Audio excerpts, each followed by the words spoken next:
Hello students, welcome you on GVM YouTube channel. Today I will teach you lesson number 6, production function. Introduction, meaning of production function, assumptions and the characteristics of production function.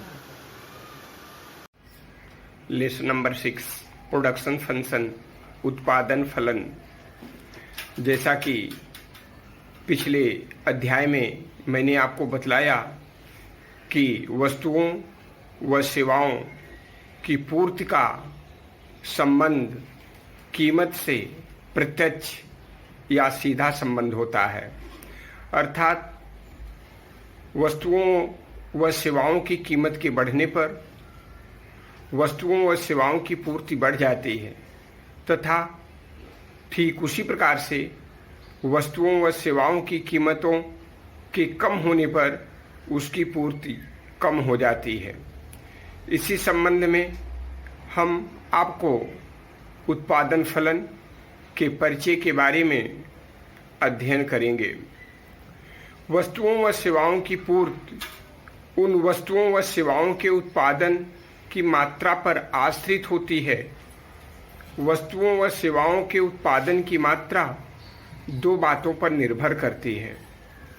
कहने का मतलब ये है कि production function is the relationship between the input physicals and the output physicals.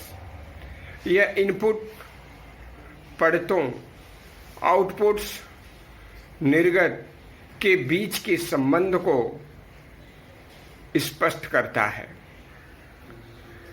उत्पादन की मात्रा पर आश्रित होती है। उत्पादन की मात्रा विभिन्न प्रकार के साधनों पर निर्भर करती है। जैसा कि मैंने आपको बतलाया कि उत्पादन की मात्रा दो बातों पर निर्भर करती है। फर्स्ट पॉइंट, उत्पादन के साधनों या परतों, इनपुट्स की कीमतें। नंबर 2, उत्पादन के साधनों या आदा, इनपुट्स के तथा उत्पादन अर्थात प्रदा या निर्गत के बीच पाए जाने वाले भौतिक मात्रात्मक संबंध पर निर्भर करते हैं। इस प्रकार इन दोनों के बीच पाए जाने वाले भौतिक या मात्रात्मक संबंध का आर्थिक विश्लेषण करना आवश्यक हो जाता है।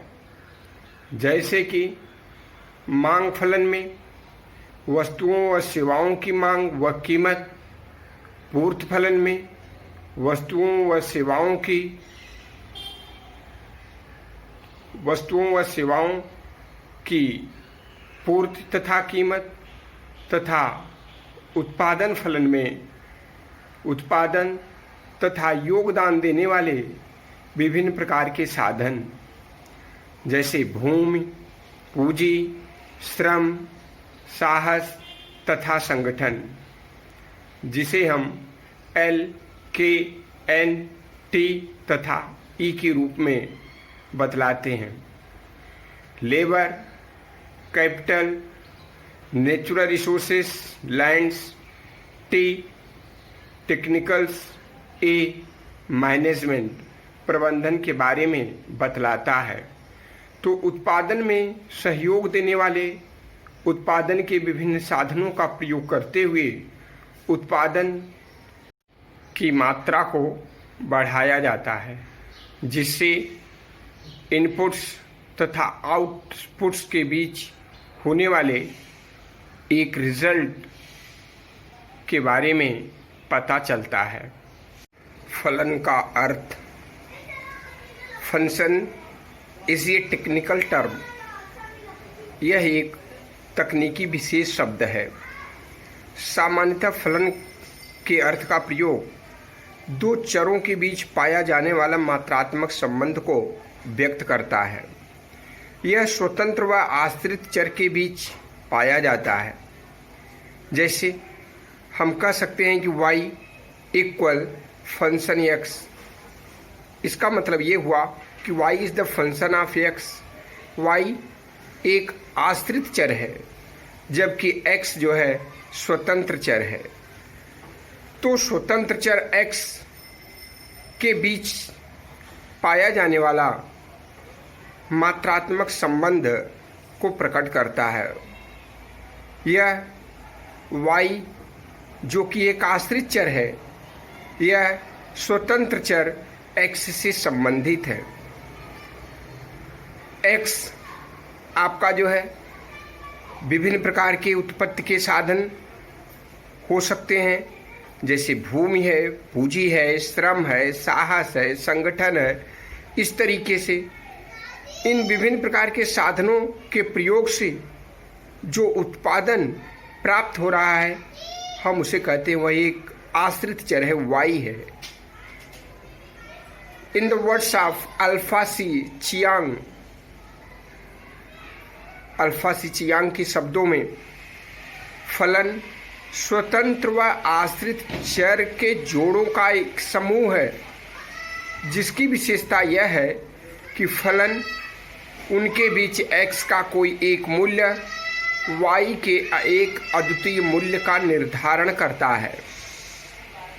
इस प्रकार से हम कह सकते हैं कि y equal function x, y आश्रित चर जो है स्वतंत्र चरों पर निर्भर करता है। स्वतंत्र चरों से तात्पर्य उत्पादन के विभिन्न साधन भूमि, पूंजी, श्रम, साहस एवं संगठन से है। उत्पादन फलन का अर्थ, जैसा कि मैंने आपको बतलाया कि उत्पादन फलन एक मात्रात्मक संबंध होता है, quantitative relationships between inputs and outputs. This is the results. Production function is the results between the input physical and the output physical. जैसे हम आपको एक उदाहरण के तौर पर ये कह सकते हैं कि किसी वस्तु की मात्रा, जैसे कि 1 मीटर कपड़े का उत्पादन करना है, तो 1 मीटर कपड़े के उत्पादन में प्रयुक्त होने वाले उत्पादन के विभिन्न साधन, जैसे एक श्रमिक है, 10,000 की मशीन है, 20x20 20x20 लंबाई चौड़ाई फीट की जमीन आदि का प्रयोग किया जाता है।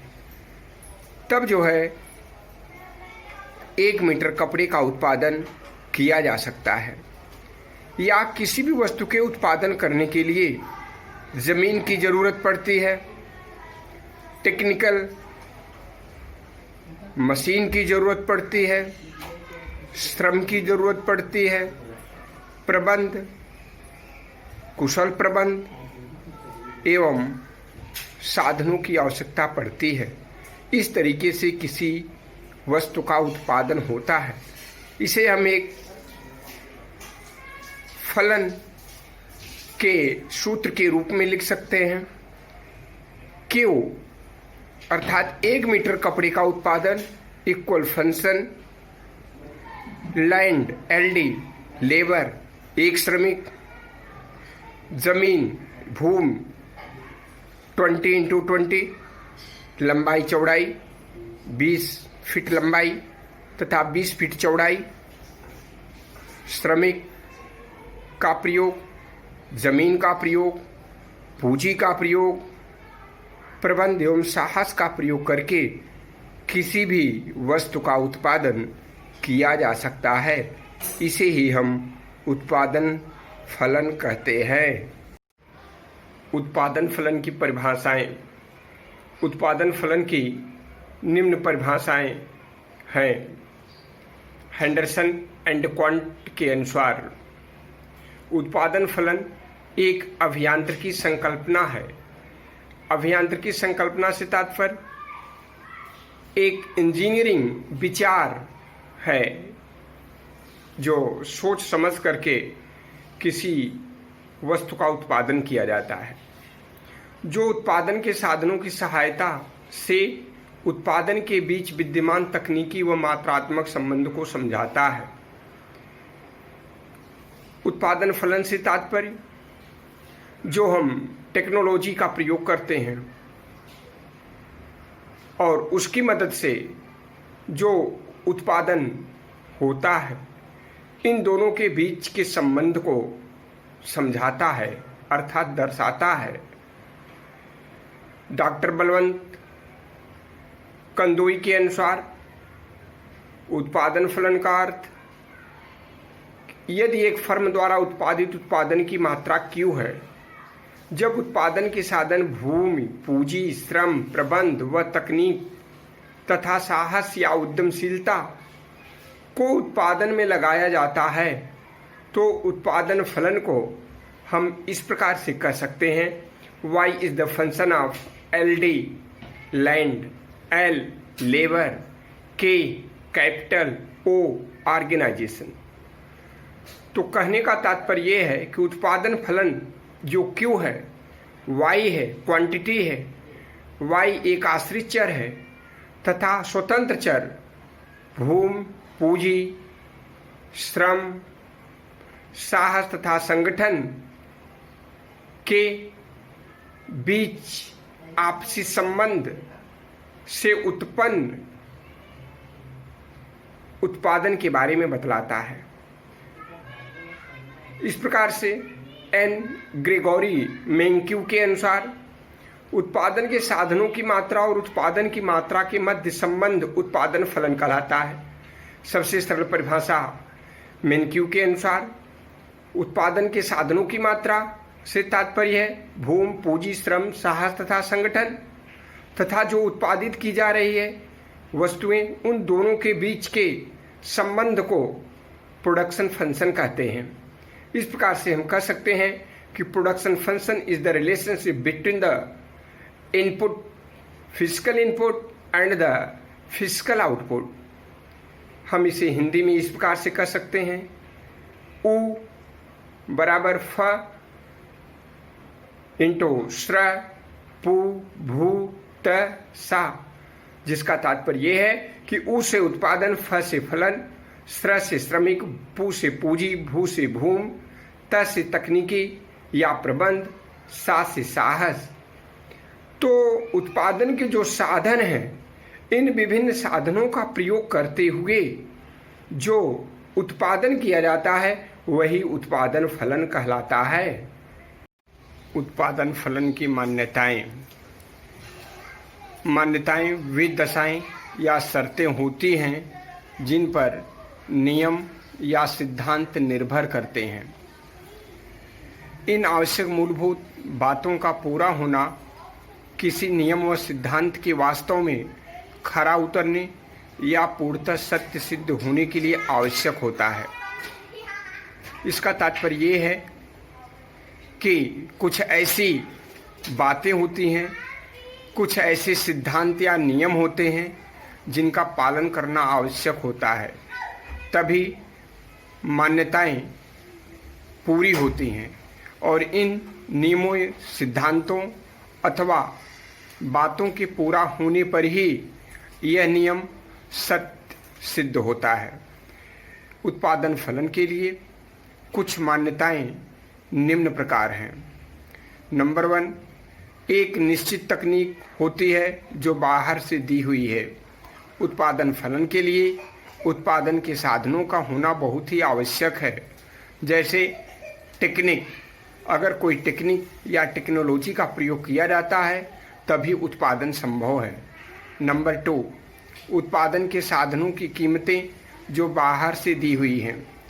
उत्पादन में प्रयुक्त होने वाले साधन जैसे भूमि, पूंजी, श्रम, साहस तथा संगठन, इन सब की कीमतें बाहर से डिसाइड होती हैं। इनकी कीमतें खुद उत्पादक निर्धारित नहीं कर सकता है, इसकी कीमतें बाहर से ही निश्चित होती हैं। नंबर 3, एक निश्चित अवधि या समय। उत्पादन फलन के लिए आवश्यक है कि इसका एक निश्चित समय होना आवश्यक है। एक निश्चित समय के उपरांत ही उत्पादन फलन संभव है। निश्चित समय के उपरांत उत्पादन फलन संभव नहीं होता। नंबर 4, उत्पादन के साधनों के संयोग अनुपात एक सीमा तक ही बदल सकते हैं। कुछ उत्पादन के साधन ऐसे होते हैं जिनको एक सीमा के बाद परिवर्तित किया जा सकता है, जैसे श्रम है, पूंजी है। इनके संयोग को एक निश्चित सीमा तक ही बदल सकते हैं। नंबर 5, उत्पादन के साधनों की आपस में समरूपता होती है। उत्पादन के जो साधन प्रयोग किए जाते हैं, जैसे भूमि है, पूंजी है, श्रम है, साहस है तथा संगठन है, इनकी आपस में समरूपता होनी चाहिए। अगर इसमें से कोई भी साधन समरूप नहीं है तो उत्पादन फलन संभव नहीं होगा। नंबर 6, उत्पादन के साधनों की परिवर्तनीयता संभव है। उत्पादन फलन के लिए आवश्यक है कि कुछ ऐसे साधन हों जो परिवर्तनीय हों। यदि उत्पादन के साधन परिवर्तनीय नहीं है, यदि उनको परिवर्तित नहीं किया जा सकता, तो ये मान्यताएं सफल नहीं होगी और बिना मान्यताओं के उत्पादन फलन संभव नहीं होगा। नंबर 7, उत्पादन के साधनों के परिवर्तन की प्रक्रिया एक एक करके की जाती है। उत्पादन के जो साधन हमने आपको बतलाया, उसका परिवर्तन एक साथ नहीं किया जा सकता, बल्कि एक एक करके, जैसे भूमि को घटाया बढ़ाया जा सकता है, पूंजी, श्रम, साहस, इन सब में परिवर्तन एक साथ नहीं होता, बल्कि थोड़ा थोड़ा करके, एक एक करके उनको परिवर्तित किया जाता है, जिससे हमको एक सकारात्मक रिजल्ट प्राप्त होता है। नंबर 8, उत्पादन के साधनों का एक सीमा तक ही प्रतिस्थापन किया जा सकता है। जैसा कि मैंने आपको बतलाया कि हर एक स्थिति को प्राप्त करने के लिए, रिजल्ट को प्राप्त करने के लिए एक निश्चित सीमा तक ही किसी चीज़ का प्रयोग किया जाता है। एक निश्चित सीमा तक उत्पादन के साधनों को एक दूसरे के स्थान पर प्रयोग कर सकते हैं, नहीं तो उत्पादन फलन संभव नहीं होगा। नंबर 9, अल्पकाल में उत्पादन के स्थिर साधनों की पूर्ति बेलोचदार होती है, क्योंकि अल्पकाल में उत्पादन के साधनों को बढ़ाया नहीं जा सकता। जब उत्पादन के साधनों में कोई वृद्धि नहीं होगी तो पूर्ति बेलोचदार होती है, अर्थात पूर्ति की मात्रा को बढ़ाया नहीं जा सकता, क्योंकि अल्पकाल में हमारे पास इतना पर्याप्त समय ही नहीं होता कि हम पूर्ति की मात्रा को बढ़ाएं। यदि दीर्घकाल होता तो ये संभव था कि साधनों को बढ़ाया जा सकता था, पूर्ति की मात्रा को बढ़ाया जा सकता था तथा पूर्ति बेलोचदार की जगह लोचदार होती। लेकिन मान्यताओं के अंतर्गत अल्पकाल में साधनों की पूर्ति को बढ़ाना संभव नहीं है, इसलिए पूर्ति बेलोचदार होती है। नंबर 10, फर्म का एक उद्देश्य लाभ अथवा उत्पादन का अधिकतमकरण करना होता है। हर फर्म का एक उद्देश्य होता है कि वह अधिक से अधिक लाभ प्राप्त करे। हर उत्पादक अपने लाभ को अधिकतम करने के लिए, अपने लाभ को बढ़ाने के लिए अधिक से अधिक उत्पादन करना ही उसका एक मुख्य ध्येय होता है। इसलिए फर्म का उद्देश्य अधिक से अधिक उत्पादन करके अधिक से अधिक लाभ प्राप्त करना होता है। 11, उत्पादन में साधनों का उपयोग पूर्ण कार्यकुशलता से किया जाता है। उत्पादन करने के लिए एक फर्म द्वारा या एक उत्पादक द्वारा जितने भी साधनों का प्रयोग किया जाता है, चाहे वो भूमि हो, पूंजी हो, श्रम हो, साहस हो या उद्यमशीलता हो, इन सब का उपयोग बड़ी कुशलता से, बड़ी समझदारी से, काफ़ी विचार विमर्श के साथ किया जाता है। इस प्रकार से उत्पादन फलन संभव होगा। यदि इन सब में कोई परिवर्तन होता है तो उत्पादन फलन में भी परिवर्तन होगा। उत्पादन फलन की विशेषताएं, विभिन्न परिभाषाओं के आधार पर हम यह कह सकते हैं कि उत्पादन फलन की निम्न विशेषताएं होती हैं।